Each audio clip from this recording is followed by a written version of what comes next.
নবীজি বলেছেন কিয়ামতের দুইটা মেজর সাইন, দুইটার মধ্যে একটা হচ্ছে আনতারাল হুফাতাল উরাতাল আলাতা রিয়াশা ইয়াতাতাওয়ালুনা ফিল বুনিয়ান।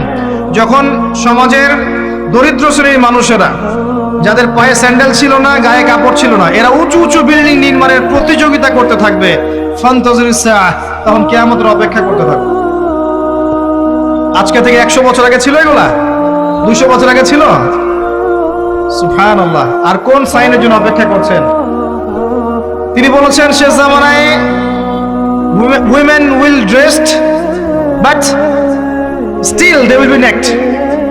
মহিলারা কাপড় পরবে, তারপরেও তারা নগ্ন থাকবে। আপনি ঢাকার শপিং মলে যান, আপনি দেখেন। আর কোন সাইনের জন্য অপেক্ষা করছেন? শুধু ঢাকা কেন, গ্রামগঞ্জে ছড়িয়ে পড়েছে এগুলো, এখন গ্রামেও ছড়িয়ে পড়েছে। গ্রামে আরো বেশি দেখা গেছে মাশাআল্লাহ। গ্রামে গিয়ে আমরা হতভাগ, সুবহানাল্লাহ। গ্রামের মেয়েগুলা, গ্রামের মেয়ে ঢাকা শহরের মেয়েকে পার করে ফেলেছে।